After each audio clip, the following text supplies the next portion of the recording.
अस्सलाम वालेकुम, मैं अनुमान आप देख रहे हैं दी टेक शो, जिसके अंदर हम लोग डिस्कस करते हैं पाकिस्तान और दुनिया भर से आने वाली टेक न्यूज़ और अपडेट्स को। आज की पहली अपडेट आ रही है एप्पल कार के रिलेटेड। अभी हम लोगों ने कल ही एप्पल कार के बारे में बात की थी, लेकिन वो वाली जो इन्फॉर्मेशन थी वो जनरल थी। आज हम लोग बात करेंगे राइटर की एक रिपोर्ट के रिलेटेड, जो कि काफ़ी हमें जो प्रिसाइज इन्फॉर्मेशन है वो दे रही है।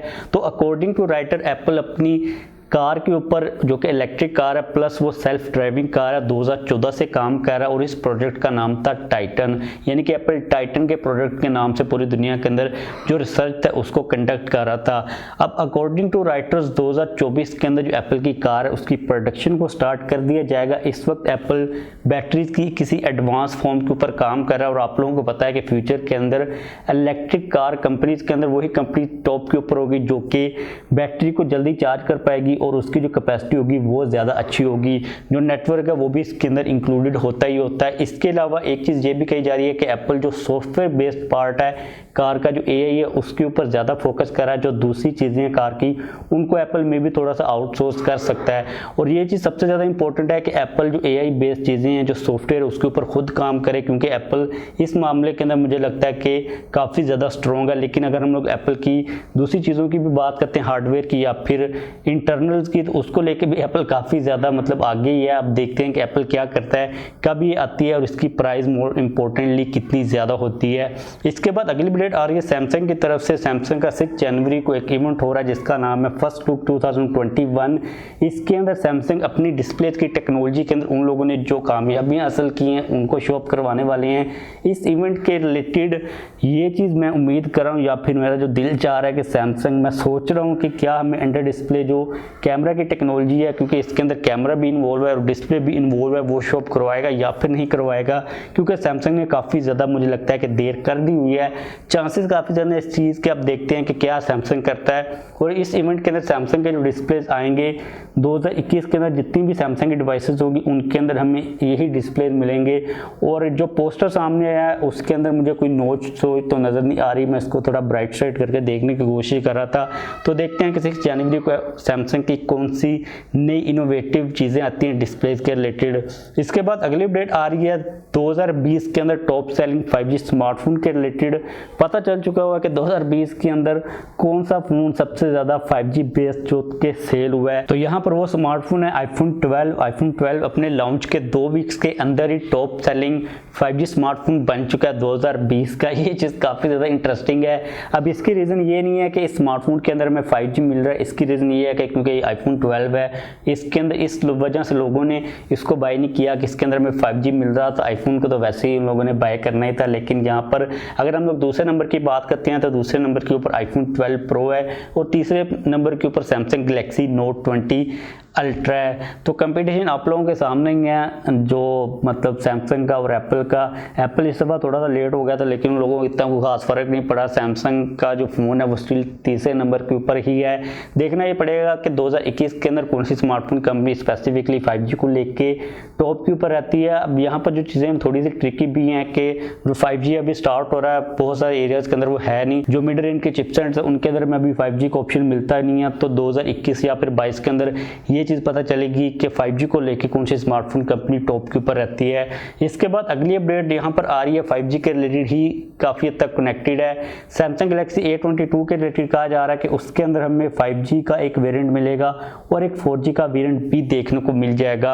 अब ये कब आता है, इसके अंदर कौन सा चिपसेट हमें मिलता है, ये चीज़ कंफर्म नहीं है, लेकिन इनिशियली तौर पर साउथ कोरिया से ये रिपोर्ट्स आ रही हैं। इसके अलावा A32 के बारे में भी यही चीज़ सेम कही जा रही है कि उसके अंदर भी हमें 5G का एक वेरिएंट मिलेगा और एक 4G का वेरिएंट मिलेगा। A32 की बैक पैनल की कुछ पिक्चर सामने है जिसके अंदर बैक साइड के ऊपर लिखा हुआ है A32 4G LTE। इससे पहले हम लोग इस चीज़ को तो ऑलरेडी डिस्कस कर चुके हैं कि A32 के अंदर हमें 5G मिलेगा, लेकिन इन पिक्चर्स के ऊपर देखकर अब हमें ये चीज़ पता चल रही है कि भाई 4G वाला वेरिएंट भी देखने को मिल जाएगा।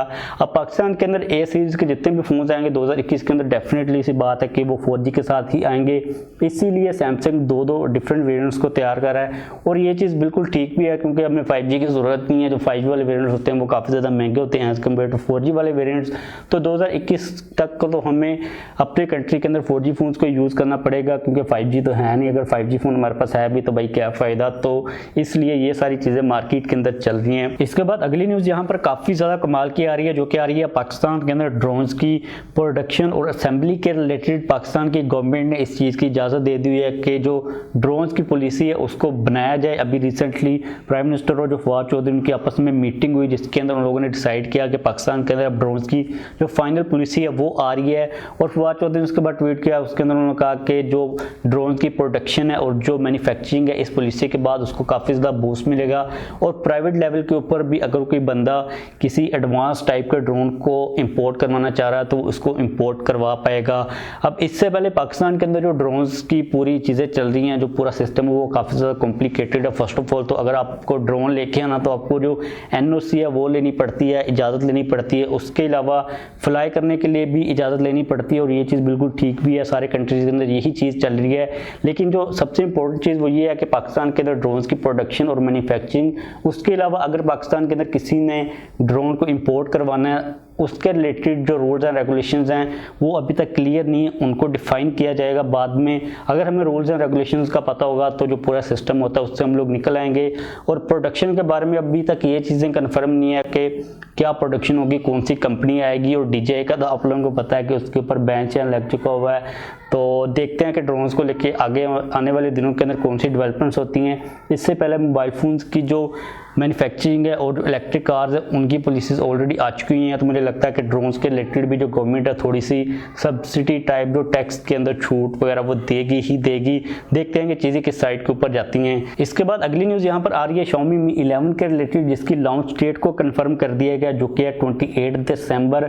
Xiaomi Mi 11 सीरीज़ वो पहली सीरीज़ होगी जिसके अंदर में स्नैपड्रैगन 888 प्रोसेसर सबसे पहले देखने को मिलेगा। इससे पहले Xiaomi इस चीज़ को क्लेम कर चुकी थी ऑलरेडी जब 888 को लॉन्च किया गया था कि हम लोग सबसे पहले, हम लोग वन ऑफ द फर्स्ट होंगे। लेकिन ये चीज़ पता नहीं थी कि ये एक्चुअल में फर्स्ट होंगे। देखते हैं कि 28 दिसंबर को Xiaomi क्या करता है। वैसे यार आपको मैं पहले भी कह चुका हूँ कि Xiaomi को चाहिए था कि एक वीक आगे कर लेते हैं इसको। 2020 जो मनहूस साल गुजरा है उसको गुजार कर ही इस सीरीज़ को लॉन्च करता, क्योंकि एज अ मतलब दिमाग के ऊपर पॉजिटिव चीज़ आती है कि 2021 के अंदर ये फ़ोन लॉन्च हुआ था।